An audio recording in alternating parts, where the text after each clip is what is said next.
Hey, what is up, fellow raiders? This is Vulcan Dan, and in today's Raid Shadow Legends video, I will be going through 5 champions that, if you're free to play, are very easy to build. You don't need to invest a lot of books, you don't need to put a lot of stats in them, just use them as is, put a little gear here and there, and they will be very effective for your account in many different areas of the game. Now, before we get to that, if you watched my video yesterday, you might have participated in your special dragon tournament. I hope you did, because like in my group, this group did not push too hard because they were distracted or they were too preoccupied by the clan versus clan and the fusion event, that they might have forgotten that there is this special dragon tournament. So as you can see here, I am at 2nd place right now with just 1,000 points. Going to go for this epic book and this ancient shard. We still have a little over 3 hours for that, so after I make this video, I will still continue to grind it, maybe get this one ancient shard right here. Probably the epic book at the top is too far for me right now, but yeah, at least get a few rewards. You can check your own group and see if your group pushed hard or not, and you can maybe snag a few of those very easy rewards there. All right, and for our champions, let us start with this gal right here, Doom Priest. Now, Doom Priest, a mistake that a lot of early or new players do is when they pull Doom Priest, they get excited. All right, we have an epic champion, and then they look at her kit. It's not very exciting at all, because she has this A1 that attacks one enemy. If the hit is critical, places this 15% increased crit rate on just one ally for 2 turns. It's not a strong hit. It's a very weak buff. It's not even for the entire team. Yeah, so don't mind this A1. And her A2 right here is just simply a place increase attack for all allies for 2 turns. It's okay, nothing to write home about. And she has this aura that is very unique to the old champions, the ones that are from the beginning of the game. They have this weird force ally speed, so it's only for the force affinity. So her aura, her A1 and A2 are nothing to write home about, but what makes Doom Priest still one of the most used champions even in the end game for end game players is simply her passive right here. She heals all allies by 7.5% of their HP and removes one random debuff from the start from them at the start of this champion's turn. So every time Doom Priest gets a turn, she will remove one debuff from all of your allies. Now, we have a lot of bosses that puts a lot of debuffs on your team. You want a more consistent debuff remover, so Doom Priest does that every single turn. Now you can put her in very fast gear, so you can up her speed. She doesn't need any accuracy at all. She doesn't need any crit rate, crit damage. Just build her up with a lot of speed and some survivability with HP and defense, and that's all she needs. No damage, no accuracy, pure speed. All right, so let her go as fast as you can, and the more turns she gets, the more your whole team is safe from debuffs. Don't mind about the A1. We're not building her to crit. And this one is okay, you know. We just really want her to get as many turns as we can. So yeah, so Doom Priest, very easy champion to build. Also, you don't need to put a single book in her. This A1 just increases her damage. We're not even we're not building her for any damage at all. And her A2 right here, you can decrease this to a 3-turn cooldown, but honestly, it doesn't make that much of a difference. So it's up to you, but personally, I did not put any books on my own Doom Priest. So yeah, very easy to build, and if you pull her, you can immediately use her as long as you put her in a lot of speed gear. All right, that's the first one. Second one is a Fire Knight MVP right here, and as you can see, I don't even have her. I wish I did. We have a ×2 ancient coming soon. I wish I pull her. This is the problem with a free-to-play account. I've been playing this account for almost 2 years. I still have not pulled an allure. So my Fire Knight team is in desperate need of an allure. Now I can farm Fire Knight, up until stage 25, but allure would definitely be a big help for that. Why is she great for the Fire Knight? It's because she has this A1, attacks 3 times at random, but at the boss stage, of course, you just have that one boss, so all 3 hits will go to that boss, and she decreases the target's turn meter by 25% on each critical hit. So that's a total of 75%. So if you know the Fire Knight's mechanics, you want to decrease the Fire Knight's turn meter so that he doesn't put up that huge shield. So you have to do all of those multi-hit A1s again to take down that shield. Having a lure there will make sure that that shield never goes back up again. You don't even need to book this. You're not building a lure for any damage at all. You just need this to crit, so build her with 100% crit rate, but you don't even need to put any crit damage. A little bit is fine, it doesn't hurt, but you just really need that 100% crit. Give her a lot of speed and some accuracy, and that's all you need. No need to worry about crit damage, attack, resistance. Just build her with enough HP and defense, some speed, and of course 100% crit rate. You don't even need to book or even pay attention to her A2 and A3. Her A2 right here, it's the weak version of decreased defense. When you're dealing with the Fire Knight, I hope you bring someone who brings the big version, the 60%. So you wouldn't want this at all for the Fire Knight. And this one, you're already building a lure with 100% crit anyway. So this extra 30%, it doesn't make sense for her kit. And this one, it seems like it will hit hard because it ignores half of the target's defense. But actually, this does not hit that hard. So you don't need to pay attention to her A2, A3. You don't need to put books on her, not even for her A1, because this is just increased damage. So yeah, so allure, no need to book her. Just give her speed and crit rate and accuracy, and that's it.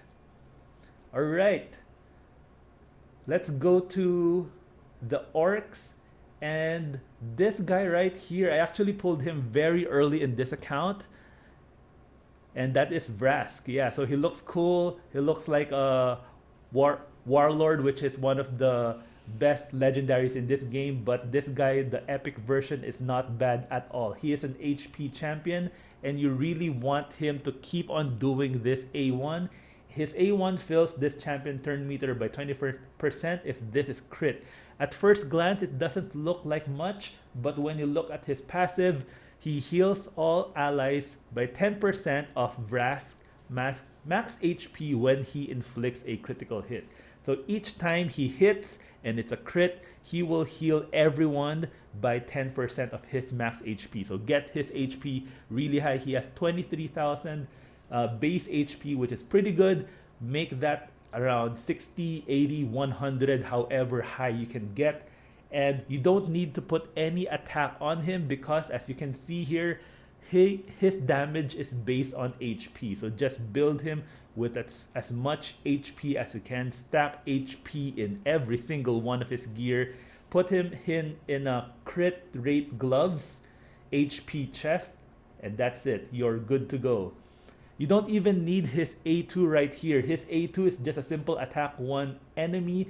It does deal slightly more damage than his A1, but you are not building Vrask for any damage. Plus, his A1 has that added benefit of filling his turn meter by 20%. So I wouldn't want more damage at the expense of not filling his turn meter by 20% because I want him to go as many turns as possible. So his A1 is excellent. So now that we can turn off skills, you can simply turn off his A2. So by turning off his A2, you don't even need to worry about the books. For his A1, the books are okay, but not that impactful. So I would suggest that you save your epic books for other epic champions. Don't use them on Vrask. So yeah, so when building Vrask, you don't even need to put any accuracy on him. It's simply speed, crit rate, and a lot of HP. Stack a lot, as much HP as you can, and he will keep your entire team alive for a very long time. All right, one more champion is in the Occult Brawler. I mean, in the Ogren tribes, and that is Occult Brawler. He excels in places like the Clan Boss, the Dragon, even in the Ice Golem, wherein he likes to place these poisons in his passive. He places a poison on himself, but it's the weak version. And then he has a 70% chance to place a poison on a random enemy for 4 turns at the start of each turn. So that's a 4-turn poison, which is very good.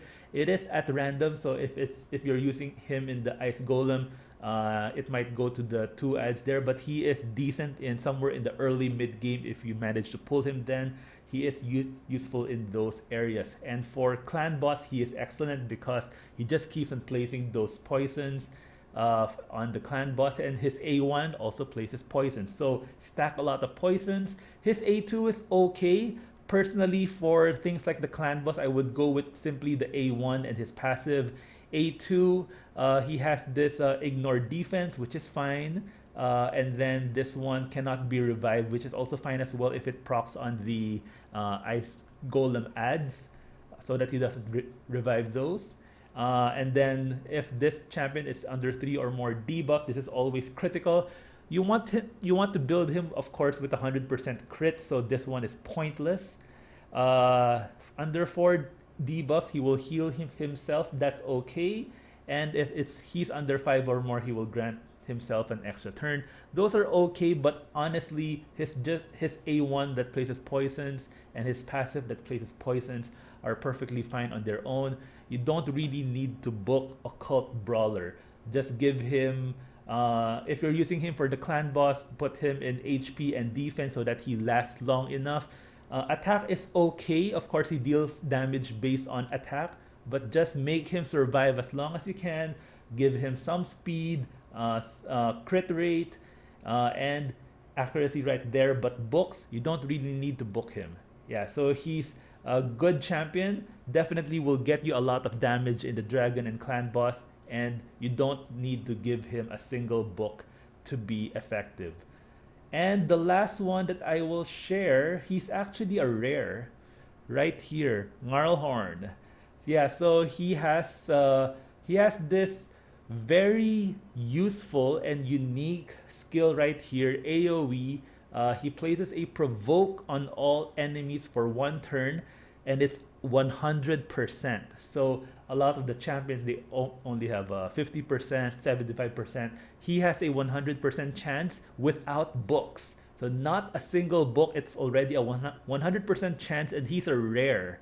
Okay, and after that he places 30% increased defense on himself for 2 turns. If you book this, it's on a 3-turn cooldown, and if he's fast enough, he can actually keep provoke on your enemies whenever they get a turn, so they will never use their A2 or A3. They will simply keep on attacking him with his A1. So one of the best crowd control champions in the entire game, and he's a rare. So in my Skinwalker Faction Wars, I use this guy, Marlhorn, in my stage 20 when I'm farming that, and he just simply provokes all of the enemies and makes my job a lot easier.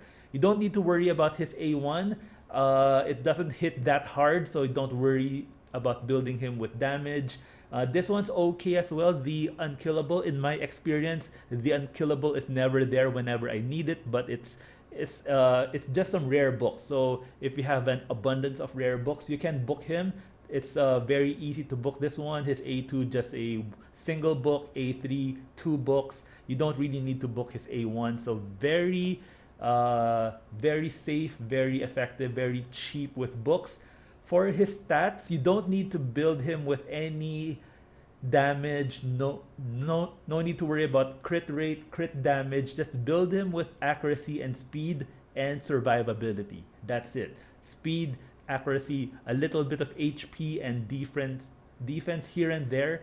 That's all you need for him, and then use him in your faction wars in some dungeon runs if you're having some difficulty with waves, and he will make your job a lot easier. You can even use him in the Doom Tower waves.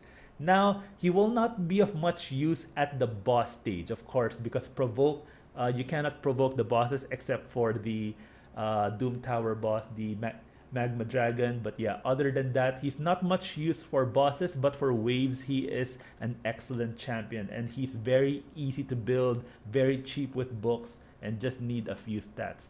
All right, so those are my 5 champions. Maybe you have another one that you're thinking of that I didn't cover. You can put those down in the comment section below, and we can talk about that champion that is either easy to book or doesn't need a lot of gear, doesn't need a lot of stats. All right. So yeah, so if you're a free-to-play player, Raid is definitely free-to-play friendly. I know there's a lot of players out there who pay to play this game, but I've been a free-to-play player, and it's really rewarding. I still get a lot from this game, and there are a lot of champions out there that are very, very easy to build. All right, so I hope you found this video useful, and thank you guys for watching. I'll see you guys in the next one.